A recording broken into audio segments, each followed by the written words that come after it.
Welcome everybody who's watching right now, live, and for anybody who will be watching in the future. This is a interview with Alistair Vann, who's sitting next to me, from his film company, Ali Vann Film, and with Matt Toon, live from Sydney, who is the head of his creative art, film, photography, etc. design company called Protocol Studios. So I'm super stoked to have you both with us tonight. Yeah, let's Stoked talk. to be here. Yeah. Yeah. So how's everybody? Good. I'm good. Yeah. Lovely. Feeling good. Yeah. What have you been up to, Matt Toon? We haven't seen you in a little while. I don't know, just doing the whole COVID thing, I guess. I don't know. We found out today that so we raised some hens from like chicks, and now they're like full on chickens. But what I initially suspected was a rooster. Now 4 of them turned out to be a rooster, so we have 4 roosters and 5 hens. One of them crowed the other day. That's the only reason I found out, and now we've got that's the situation. If anyone's ever raised chickens before, but they're fucking dumb. Cool. We'll take some. It's a lot of fun. Yeah. We definitely will have some shit. Have they started laying yet? No, which is probably a good thing because like they're meant to lay like an egg a day, so 9 eggs every day. I wouldn't know what to do with them. They lay on and off. Like they'll lay, I'd say like an egg every couple of days, or maybe 2 days on, 1 day off, something like that. From the chickens I've had. And then they go through. Why are you so wise? Like they'll lay heaps, and then they'll have like a week or 2 where they just barely lay at all. They go through like little waves. That's what my chickens have always done. So maybe we maybe you could both tell tell our wonderful viewers a little bit about yourselves, like who you are, where you're from, what you've been up to, where you're going, what your creative industry is, what you've been working on. Yeah, cool. Do you want to go first, Sally? Oh, after you, good sir. Cool. So I don't know, like for those who are here or those which will be joining us later, I'm Matt Toon. And I work as a creative producer. Thank you. In Sydney. So I work predominantly for a company called Pedestrian Group. Do a whole bunch of work for them, and then I also freelance on the side doing photography, kind of a mixed bag, design and videography. Keep myself pretty busy, probably a little bit too busy, trying to rework that work-life balance. But yeah, I do a whole bunch of things, bit of a mixed bag. Master of many. Wait, that's the wrong way. What's that you doing? Just a master, generally. I'm just a master of everything. Yeah. That's too my own horn. But, no. But yeah, just kind of, trying to live my best life down here at the moment. It's been good. I work a lot with Ali, like just on all sorts of different creative projects, and the same with Dean. It's been a bit of a journey, kind of with Telescar from the very small beginnings, which kind of like have evolved over time into what it is now, and it's been great to kind of, I guess, be like the what you would say like the wallflower, like kind of watching it happen, and yeah, it's been a privilege to kind of see it all come together into the beautiful soundscape that it has. Like it's sweet audible chocolate now. I love it. Dig it. Yeah, well, I don't know. I hate talking about myself. Nice. Yeah, man, no, perfect. Very smooth. Yeah. How about you? Yeah, I'm a freelance filmmaker. I don't know, look at you with the camera. Oh, or the mat. Camera's look at better. the mat. Yeah. Yeah, freelance. Oh, what's up, Karua? Yeah, James. Freelance filmmaker. Been doing it for 6 years or so. On a bunch of various different projects. Work with Matt at Pedestrian a fair bit. Yeah, just been doing lots of documentary and like live events, music festivals and things like that, which I Well, really love. And, what have you just come off, Ali? Like, haven't you just been away for 6 weeks doing something? yeah, yeah, on a boat for a little while, shooting like a little travel documentary, good time adventure through the Coral Sea. That was pretty cool. And yeah, just doing lots of different projects. Also wear many hats. I like hat I wearing. will. Some pirate I hats will even tell you occasionally. one story. Actually, quickly, just on working with Ali. We were on this shoot once, in the Daintree of all places, and I don't know who we were following. We were following some like guide taking us through the Daintree, and he's explaining how everything in the forest could basically kill you if you touched it, brushed against it, ate it. And about halfway through, when he was kind of going through the spiel about everything trying to kill you, he's like, oh, like we had a running joke going, oh, you can eat this, you can eat that. And he's like, no, it'll kill you, it'll kill you. And then we picked up a berry, and he's like, oh, you can actually eat that. So we all ate it, including the talent. And turns out you couldn't eat it. Me and Ali were fine, but the I talent didn't got actually eat the it. most.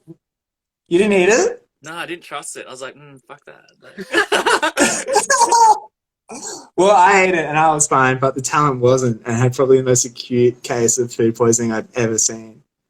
Um, but yeah, long story short, Poor she girl. had to go home early, and then I had to fill in.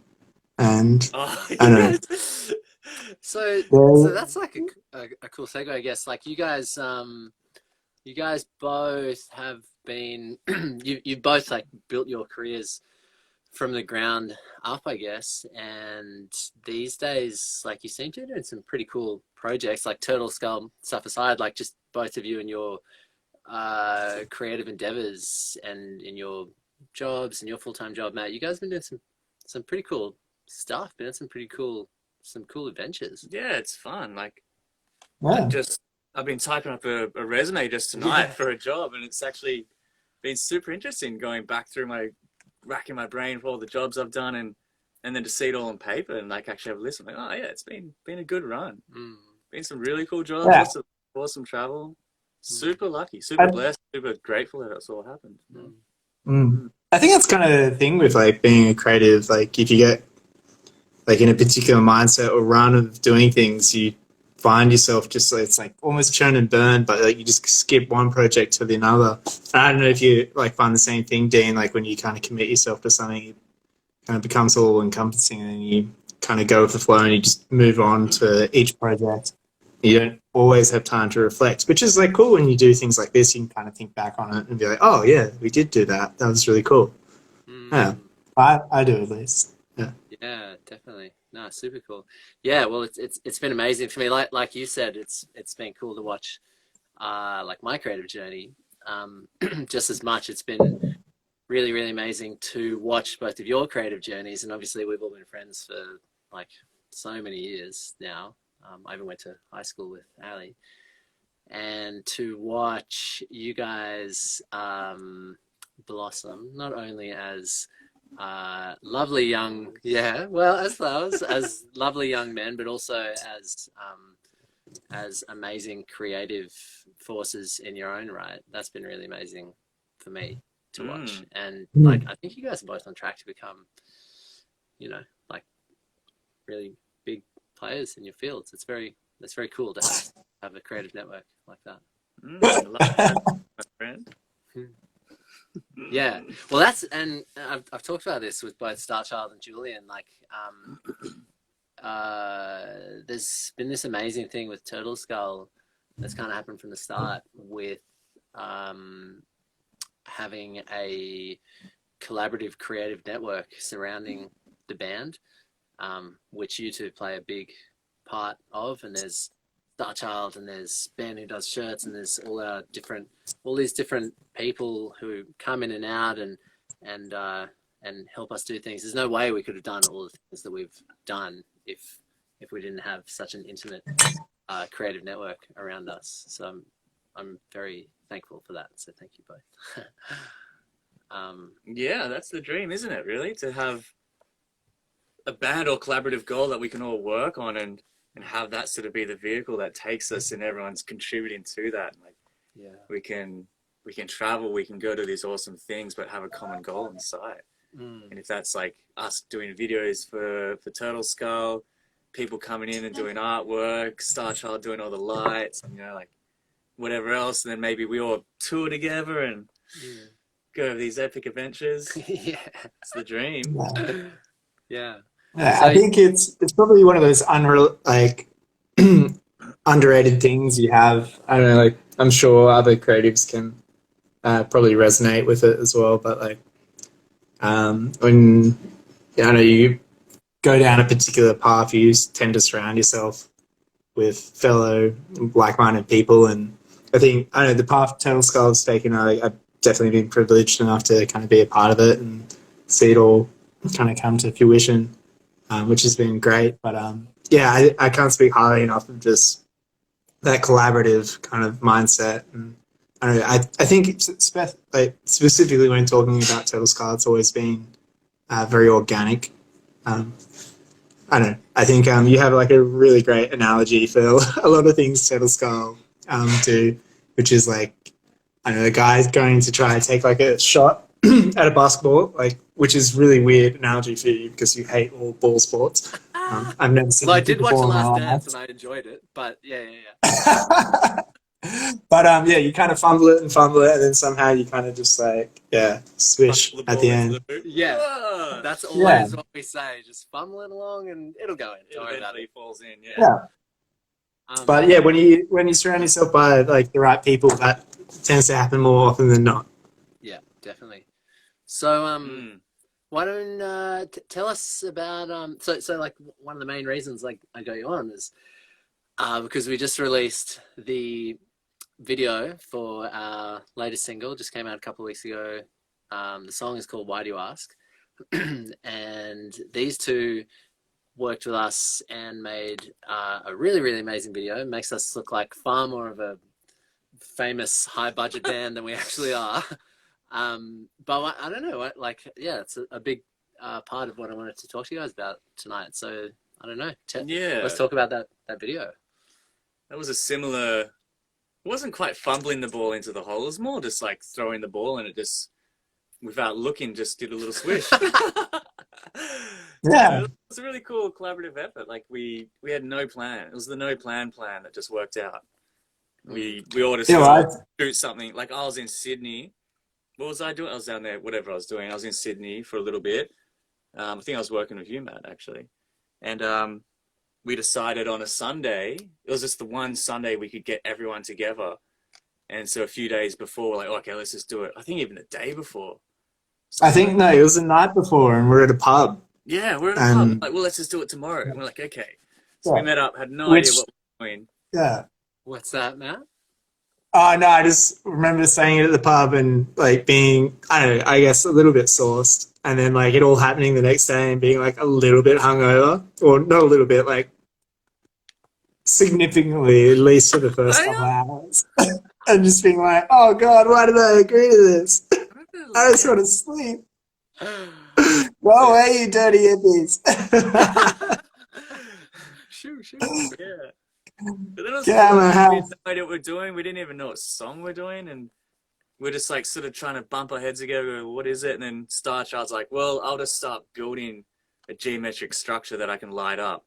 And then me and Matt were talking about how we're going to do this. And then once he sort of had that thing built, we just looked at it and went, oh, why don't we just put that over there and then get everyone in it and we can just do this thing. We worked out how we're going to shoot it. Each band member does 2 takes on their own. The band does a take together. Yeah. We worked out how we're going to set up the cameras and light it, and just like flowed and happened really organically. And the smoke machines came out, and yeah, I think like the whole thing was pretty organic, really, which is, I guess, I don't know, symbolic of a lot of the stuff Turtle Skull does. Like, like I think like especially it kind of comes across when you and Charlie collaborating. It's all very organic. I know. Like, yeah. Like on the day, like as I said, like I don't know, I was definitely distracted. We just moved into a new house, which weirdly has like a helicopter hangar. I think like or something used to live here. I don't know. It's a mansion type thing. Hang on, man. Sorry, Matt. Your audio's jumping in and out a little bit. I think it's going between Bluetooth and the phone speaker. Mic, sorry. So I was fiddling. Eating Tic Tacs? Is that what's going on? Yeah, I was fiddling with like my Bluetooth speakers, so it would have been connecting in and out. Right. So yeah, apologies for the technical difficulties there. No, it wouldn't be an Instagram live video without technical difficulties. But yeah, sorry. Yeah, I'm just gonna stand up later and reveal that I'm like not actually wearing any pants. Do it now. Why not? Why wait? Prove it. No, it's cold in here. We're not wearing that. Yeah, we're just touching legs, not wearing Yeah, pants. it's awesome. It's quite nice. Yeah, You were saying? I actually lost my train of thought. Something about it being in. We just moved into the house, and we didn't really know the space too much. And then I don't know, it was shot all in like an old helicopter hangar we have on this property, which I think we later found out it used to owned by Dick Smith, or he learned to fly here. But yeah, I know it's a great space, and I know it's so great to have it so we can do stuff like what we did. Yeah. But I know later we found out. Yeah. Well, I was in there the other day with one of my housemates, Ollie, and we were just chatting shit. And I looked up in the rafters, and there was like all these things hanging from the rafters in the helicopter hang. And they looked like bits of string, and then we kind of like poked one down, and it turned out to be snake skins. And there's like 6 or 7 snake skins just hanging from the rafters, which is like a terrifying thought, seeing as we do a lot of recording and shoots in there that like at any moment, like a snake might just fucking land on us. Yeah. But, yeah. Dolphins? I don't know. And so, yeah, then we spent the day shooting. There was that idea with I don't know what happened next. Like there was the I guess the idea, like when me and Matt were talking about how to set it up, we decided it would be really cool if we just have one camera that doesn't move the whole time and just maintains its position, so then we can have the ability in the edit to cut between different people within the structure, but have nothing else change but the people and the smoke. Yeah. So we just did that one camera, put it down, and taped around it so no one would bump it. Luckily, no one did. And then I just went handheld with the second camera on a tighter lens, and just shot every take like that. And we just did it, just repeated it over and over again. I think those are some of the most effective parts of that video, when it with that lock shot and it just changes between them. That's very cool. Because it created this like really awesome thing in the edit you could do, where you could fade between them and push in and out and sort of quickly cut between different people in the pyramid or the structure, and just have this like really nice effect where like it stayed solid, the color of it would change, but the people would jump around and change as well. And it opened up so many doors with like the whole mirrored section as well. Like what you could do there was amazing. Yeah. I don't know, like it might be interesting to kind of talk, Ali, you probably can chime in on this in terms of like when it comes to visualizing like music. It's always interesting, like obviously we approach this with like zero plans whatsoever. And at least from my part, being slightly hungover. But it's always interesting, like it kind of, when you listen to a song over and over, like it does like leave a footprint, at least for me, like visually, like when I close my eyes, I'm like, oh, this is how it should look. And like, although we kind of did this off the cuff, I didn't necessarily have that, but we were able to in post kind of play around, and especially you kind of editing it, kind of adapt it to that vision, which is always kind of cool to be able to do, I guess. Definitely. Yeah. Well, like I think shooting music, I do a lot of it. Like I shoot lots of music festivals and like working with bands, and it's probably one of my favorite things to actually shoot, because you can get in this sort of flow with the music or the musicians, where you're almost trying to like read what's happening and coming next. And I don't know, it's just like this beautiful little dance where you're not part of the band, but you're somehow interacting with it, you know? Definitely. And I love that, you know, it happened a lot in filming that film clip, where the song just sort of got embedded in your head and you just have these moments where you just sort of kind of feel what's coming and know like what to shoot next. And I don't know, it was really nice. It was a lot more organic, I think, opposed to what you're saying, like coming up with the ideas, like we had the ideas and everything, but we just sort of came up with like a little bit of an idea, a bit of a plan, and then just let everything flow from that. And I think that's a really nice way to do it. I like doing that in a lot of projects, you know, like plan 80% and just leave the rest of it for whatever happens at the time. And there's also, don't forget, it was not like we went in 100% blind. Like, remember in the weeks leading up to that, I think we'd been trading a few emails. I'd said to you guys that I wanted to put something together. And remember, we even had a meeting the one day with Charlie was there as well. And we talked about, you know, just got the ball rolling about what ideas could be done or what we might want to do. And ultimately, obviously, none of that ended up happening. But, you know, like you guys, you know, there's definitely ideas and like a feeling and essence of like what it was sort of going to be. Yeah, definitely. And then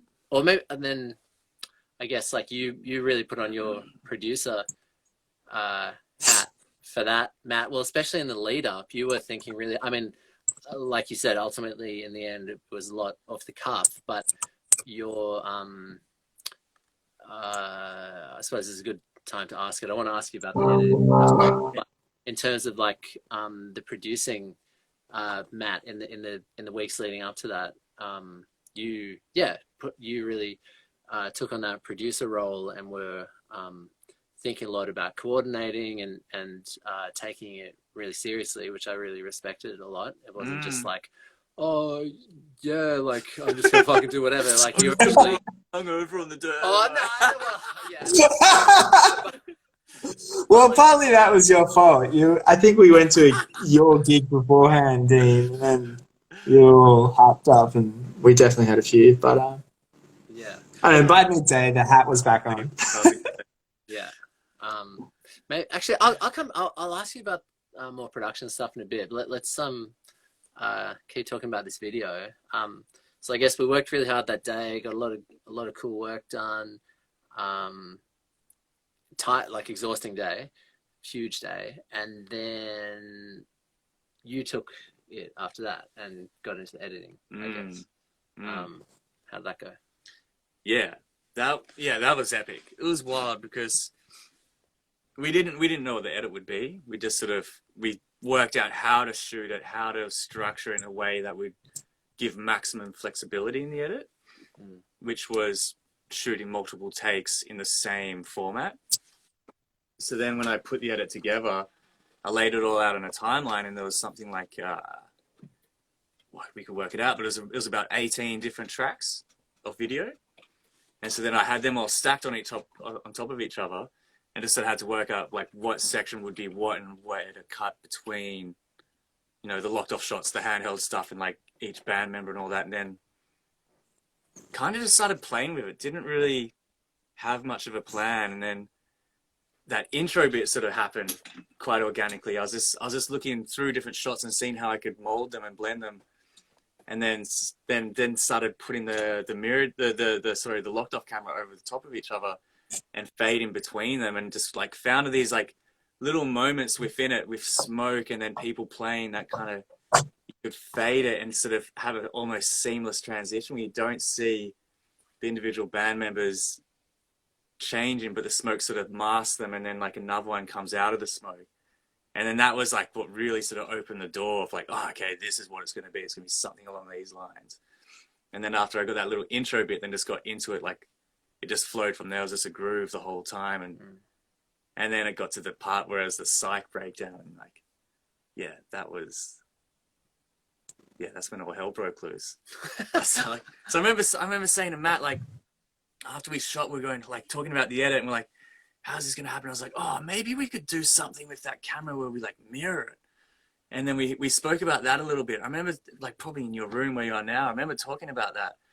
And then kept that in the back of the mind. And then when I got to the edit, I started playing around a little bit with that, and then mirrored upon mirrors, and then like layered the mirrors on top of each other, and then had one start and slowly zoom in as the mirror expands and it like evolves and fades out. Then another one will start in the middle. It's like this perpetual zoom into these like geometric structures coming in. Oh, I could have done the whole video like that. I would have had a great time.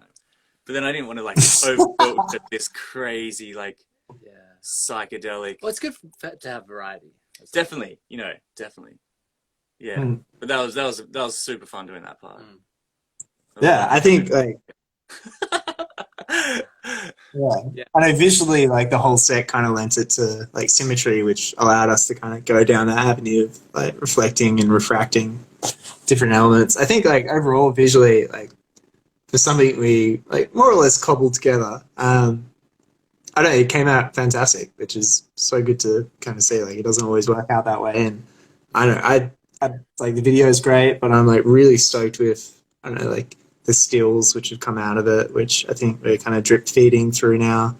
There's some fantastic ones. Yeah, I'm going to be sharing more of those. Ooh, can you see? Yeah, and I don't know. I think like I'm pretty sure I like borrow/stole those smoke machines from work for like 2 months, and they just lived in my house. Yeah. And I don't. I think like there is definitely like I'm not a massive fan of like hugely complicated music videos. I think like a lot of stuff from there's a few like really good directors and DOPs in America which do some fantastic stuff, but like quite often like I don't know, the kind of like the KISS rule applies, like keep it simple, stupid, and like when it's done well, even like it can be like a complicated narrative, but as long as it's executed simply, like it always comes across like it should always be that the visual element complements the music and doesn't overpower it. It should be kind of like a balance, and I think we achieved that. So I liked it. Well, I'm we've had such an amazing response since we released it. People have really been stoked on it. So that's been really cool. Lots of plays so far. People have been like it's well, it's a fantastic song. I've thrown on it. Yeah, well, and it's like a really professional video. It is way more professional than the budget that it had, which was basically $0. But you were talking just then, Matt, about directors and stuff overseas. It made me think like, what are some of your guys' influences, like thinking about your creative career and stuff? Like what are some of your influences and inspirations, and any particular directors or art directors or music videos or anything that particularly inspires you? For me, I don't know if I'd like point names at specific directors or things, but it's more of an aesthetic. I really like dark, kind of moody, almost gritty, just aesthetic. Like you. Yeah, like me. I'm so deep and dark, mysterious. Rachel's just cackling over my there. soul. Yeah, but it's funny because I'm not quite like that, but like, but maybe I am. No, but I like playing with that. I like the sort of, I don't like really like, you know, candy poppy colors and glitter films or whatever. I like it sort of a bit dark and gritty, and like that's always been the style of my photography that I've edited. It's always had that sort of look to it, like this moody kind of look where there's something like a little bit deeper going on that you can kind of look into, and I've always tried to bring that into my film work. Not everything, but especially music videos. I think that's where I've got the creative freedom to sort of to play with that a lot. And then that's how I sort of color graded this one, was to have that sort of not gritty, but like this sort of dark, it's almost like space kind of cosmic vibes. Yeah, like purple. Yeah, I mean, there's a lot more sort of like stage lighting and things like that going on there, and which looks amazing. And you know, Star Child he really made the video for sure. Without Star Child, it would have just been a bunch of dudes in a helicopter hanging on. But that, what he created, that's what really got the whole thing happening. When he put that together and put that up, and we turned the lights off and looked at what he was doing, that's sort of what that's what I got my inspiration from for that, really. Cool. And then that's where, and the editing, you know, I think I pulled a lot of inspiration from him and how he does his visuals, and like just looking through his Instagram and everything, where he's got these geometric patterns evolving and spiraling in and out of each other. You know, like I think I really drew a lot of inspiration from that. Yeah. For sure. How about you, Matt? What influences and inspirations and stuff for your different creative things that you do? Oh god, like I guess I should probably preface this with the fact I'm fucking terrible at names. So Yeah, well, I can. it's not necessarily names, but you know, like. I know, like I'm a big fan of like Quentin Tarantino. Like I know the ways he uses different elements from film, like the way he uses like kind of violence blocking, his narrative storytelling. I've always found that really appealing. Even just like his color palettes and the work he does with kind of like interwoven narratives across his like wider collection of films. I know I'm a big fan of Wes Anderson, always have been, always will be. I guess that's just the child in me. But I've always really loved his directing. Adam Spiegel, also known as Spike Jonze. He's a guy who directed Her. It's a beautiful film, well worth watching. Particularly kind of, I guess, topical as we're kind of going further into, I don't know, like globalization and technology. But I know like Blue is a Warmer Color, the director from that. To kind of shift a little bit further away from American-centric films. Call Me By Your Name is also another. The guy who does that, God, who was it directed by? Lucia. Sorry? I'm just having a joke. Keep going. Yeah. But I don't know, like, there's so many different directors. It's really hard to say, but I find like a lot of blockbusters and stuff, they tend to be purely pop focused. So recently I've been kind of pivoting kind of what I watch towards more European centric kind of directors and films and music videos. Like even like recently I kind of came up with like, I don't know, a goal to look at works and draw inspiration from things which might necessarily align with my kind of own creative flair. So going, I know, like there's a couple of Russian directors and DOPs who work with a guy called I think like Big Little or something. He's this insane Russian rapper, but their work they do is for his music videos are incredible. So I don't know, kind of like shifting away and looking to like, I don't know, creative influences which might currently go against my own creative grain. So I don't know, it's a tricky answer. I always get stumped when someone asks me what my inspiration is. I don't really have any one point. It kind of just comes from everything. People around me, things I look at, witness. What about like a certain type of aesthetic? Because I know like your photography and everything has a look to it. Like a look when I say, oh, that's Matt Toon's photos. Like, what do you think about that? Yeah, I don't know. I guess I hate HDR photography. I don't know why. I just do. Like landscape photography, I just don't like it. But I guess when it comes to photography, I'm more interested in the person than the actual picture. So I do spend quite a bit of work on like post when working on stills, but it's not necessarily to make the photo look fantastic. It's more to kind of try and approach it from the sense that I want to impart like a bit of personality of the subject in the photo. That's what I tend to kind of grade for, a particular feeling or look and feel that I get from a person. Nice. I won't grade it just because I want it to look dark or moody or light and happy. It has to be what the person kind of represents to me. Cool. Yeah. Very cool. I like it. That's really nice. Do you find when you're watching something or looking at art or whatever, do you I imagine when you're watching something, you're when I'm listening to music, I'm like, fuck, how do they record that? How did that? What chord is that? Oh, I really like that. Blah blah. And I imagine when you're watching movies, you're probably thinking a bit about yes and no, editing and camera work. Not so much. So sometimes like a really good movie can just like draw me in, and I don't think about that stuff, and I'm just lost in the story, lost in like what's actually happening.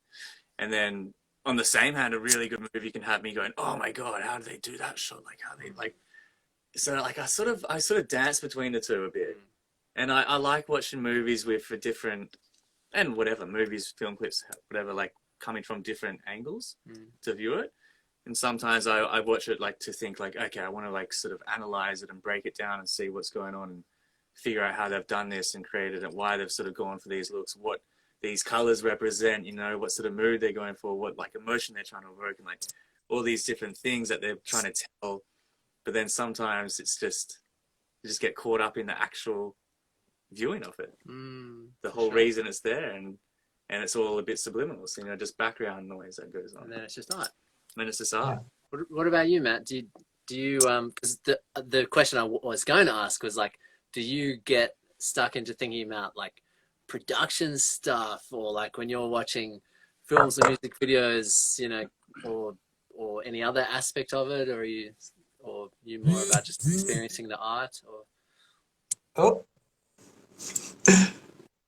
I don't know. For me, I think it's more like it's kind of a switch I flick.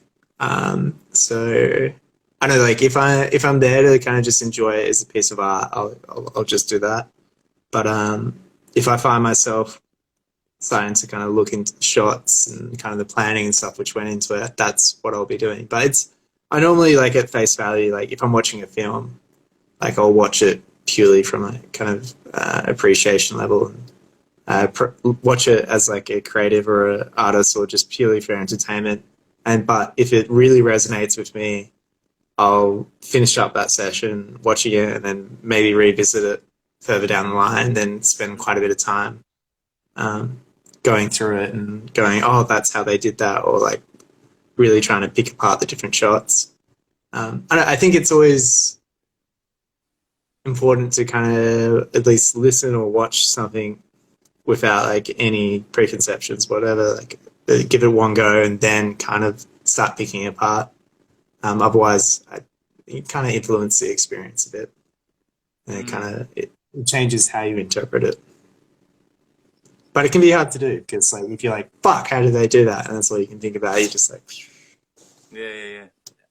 That's what I love. You can watch things twice and watch it from a different perspective, and both times have equally as a fun or exciting experience. Yeah, and I really I love the idea of subliminal storytelling, like subliminal messaging, in like the way something's lit, or like the colors they use, or just the way something's shot, the camera angles, and like the mood that it creates, or the emotion that like it sort of brings out in a person, and how you can sort of make, you know, a creepy character seem real creepy and dark and mysterious just by like a subtle tone, a noise, or like a weird tilt in the camera, or something just off, you know. And it's like they're just walking, they're not doing anything, you know. Like that's the stuff that I really love pulling and like picking apart and seeing how you can tell a story without actually telling it, you know, but just sort of throwing ideas out. Very cool. I'm interested to know how you guys think. Oh, okay. How long? Matt just sent us a message saying, I think my phone's about to die.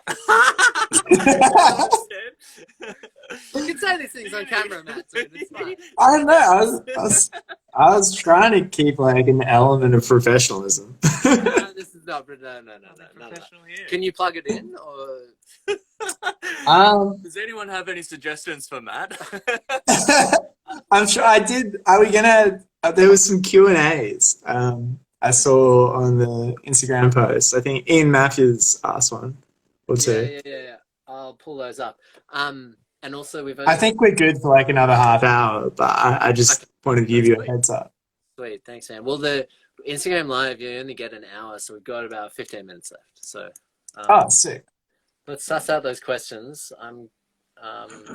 Even though I could ask lots, but Starchild Art writes in and says, I have a question for Ali. You have been shooting a lot of footage of Turtle Skull on tour and on stage. Do you have a plan for what you want to do with all that footage? Yes, and maybe. Yeah, like I think I started shooting a few little things with you guys and did like a couple short edits. But then when you guys were recording your album, Monoliths, I shot a bunch there in the studio. And then afterwards we went on a little tour together, went to FLR Festival and shot that and like a bunch of other little things live. And my idea at that time, and still is, but I just haven't had the time to like get back around to this, is I always wanted to make like a music documentary and kind of have Turtle Skull at the heart of it and just basically be about what music is to musicians and how it impacts your lives in a positive way, and then how you give that back to the people who listen to the music, and just what audiences get from going to see live music, and just sort of this like nice thing about how music affects people in a positive way and helps people out of dark places. And I got some like really beautiful interviews with the whole band and got a lot I of forgot we did that. footage. Sorry? I forgot we did all those interviews. Yeah, with the band. and Matt was there too, and he did all that with me. And like, yeah, Whose house were we at? Yeah, that was like growing and evolving, but then I just kept working, you know, like work gets in the way, like doing lots of other film projects, and it's just one of those things. Like, and the passion project just gets put on the back burner, and that's really important to address as well. Is like, anyone who's creative, and anyone who's a partner of a creative, and anyone who's Were you just looking at Rachel? Yeah. Anyone who knows anything knows that a lot of this shit gets done for free in spare time. You know, like I've never been paid a cent for anything. In fact, I'm owed money by the band. And I've been lucky enough to have both Matt and Ali do pretty much everything they've ever done for me, either for free or heavily discounted, which I really appreciate. But that is, to an extent, part of the reality of passion projects, is that you've got this idea that you want to do, which I think is amazing, and I'd love for you to do it. And maybe I can try and set aside some budget to make it happen or something. But the reality is, it's something that you're not going to make much money on, so you've got to basically find the time to do this for free in your spare time, and it's like hours of work. Yeah. Well, yeah, hard. I mean, it's a passion project for a reason, you know, like it's something you do feel passionate about and you want to express and you want to share with people, but it's solely coming from you and the people around you to like make it a thing. Yeah. And you do all these other jobs that are amazing and awesome. They pay your work, but it's not quite the thing that you'd really want to be doing a lot of the time sometimes. And so then you go do these passion projects, and like, I guess the Why Do You Ask video was in a sense like that as well, because it's something like we all really wanted to do, and it's like probably my favorite music video, you know, that I've got out. And it's just so awesome to have that sort of stuff under your belt, but sometimes it's hard to find the time. Yeah, definitely. Yeah, it's definitely something I struggle with, kind of finding time, getting that balance.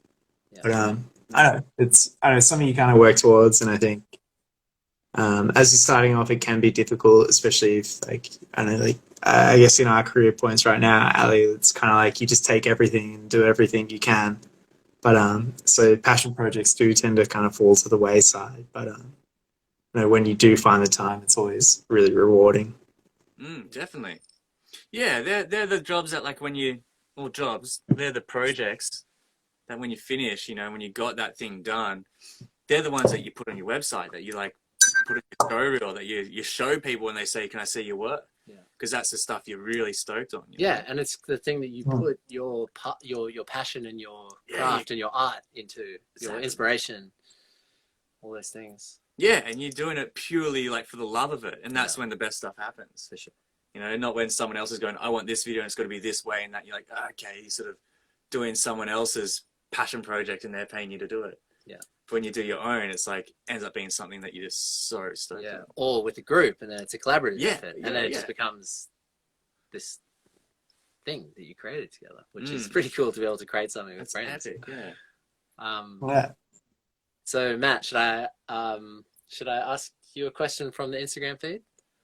Yeah, sure. Shoot, whatever. Yeah. So Ian Mathers, God bless you, Ian, inquired for Toon, what is fashion, and what does fashion mean to you? What is fashion? Darling, Fashion? talk like this now. Yeah. Yeah. Explain to us. Perhaps you could tell us how to pronounce the word first. Yeah. Some people pronounce it fashion, but that's actually the peasant way. It's pronounced fashion. Oh, like in Berlin. Yeah. No, I think fashion is whatever you want it to be. You just have to want it, and then it embodies what you want. And then when that comes, like when you really want something, people resonate with that. And if that thing is looking hot, well then, like people will see that, and that's fashion. I don't know what else to say. Like either you know or you don't, and if you don't, you're fucked. So true. Wow. Yeah, I think that's what Ian was after. But all right, I'm gonna have to bounce, guys. I my phone is about to die, so I don't know what else to do. Yeah. I don't have anything else to offer. Yeah. Well, is there anything, just quickly, like what do you got coming up? Anything you're working on? Anything you're stoked on? What's next for Matt Toon? I don't know. I guess I don't know. I think like everyone else, kind of in this COVID situation, the film industry has been super hard hit, and the creative industry, music industry, everyone. I think it's just kind of, for me at the moment, just writing it out and taking it as an opportunity to kind of, I don't know, at least like start planning for the future and seeing what might be on the horizon.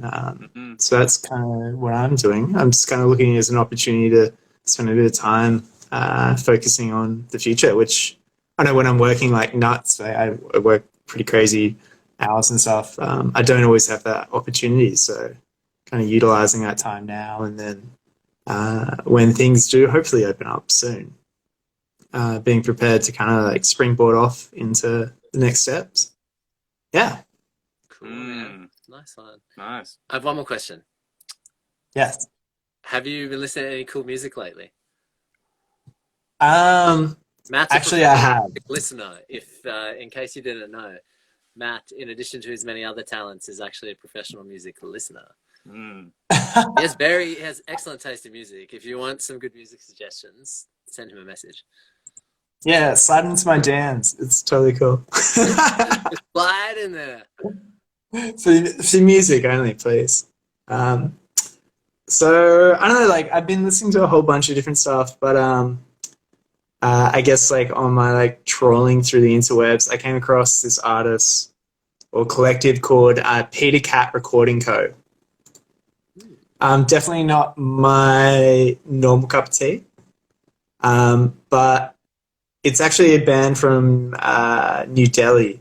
And it's kind of formed, I'm not going to try to pronounce his name because I will butcher it and I'll feel terrible. But it's surrounded by, basically it's formed around this one guy who's kind of like an old school crooner singer. But basically as time's going on, like a lot of music projects, like the band's kind of mutated and the sounds mutated.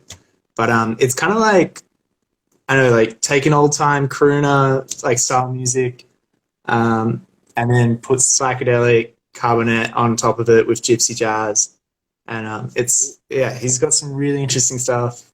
It's super like there's amazing like kind of Indian influence with like ballroom kind of waltzes, space disco, bossa nova. Like it's easy listening and it's also uneasy. It's really interesting, kind of mash up. I don't know, it's a very unique sound, and yeah, well worth listening. Definitely sounds unique. Yeah, and I don't know, like what else?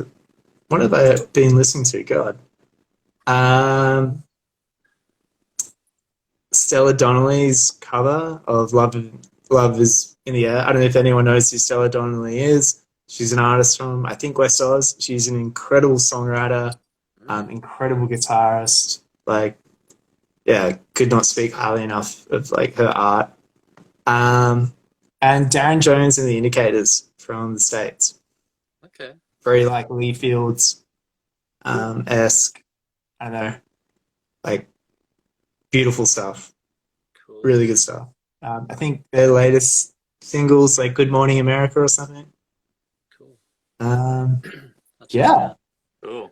Cool, man. Oh, and Black Pumas, who you put me on to, Dean. Their acoustic session Who's that? is really good. Black Pumas. Oh, cool. Oh, okay. They put some new stuff out. Oh shit, we have 2 minutes some left. stuff. 2 minutes. We actually and last but not least, Mac Miller's album Circles, the deluxe edition. right on. Very good stuff. Well, Yeah. if you can stick with us for another minute and 45 seconds, this live video will turn off because we only get 1 hour. So, Oh, okay, cool. I wanted to say, or you look like you have something to say. No, I'm listening to you. Yeah, right. You're okay. running out of time. Well, it's really important. I want to individually address both of you and tell you that I think you're both wonderful young men who I'm incredibly privileged to know and love dearly from the bottom of my heart, and we've been on so many wild adventures. But now to see you both, like I mentioned before, blossoming in your creative journeys and to have been a part of it, I thank you humbly from the bottom of my heart for all of the hard work that you've provided for this band and all of the friendship and love that you've provided me as well on my path. So I can't thank you both enough for being in my life and for being a part of this creative network. Thank you so much. Too good. Yeah, it's been a privilege, man. Love it. Yeah. Can't wait to see what comes next. Yeah. Yeah. Can't wait to create what comes next with you. Fuck yeah. With both you guys. Both you motherfuckers. Yeah. You're my motherfucker. Is there anything else you guys want to add? We got 25 seconds. I don't know. Pressure. I don't know. To show and tell. You got 15 seconds. I have a lovely mug. It's got a handle.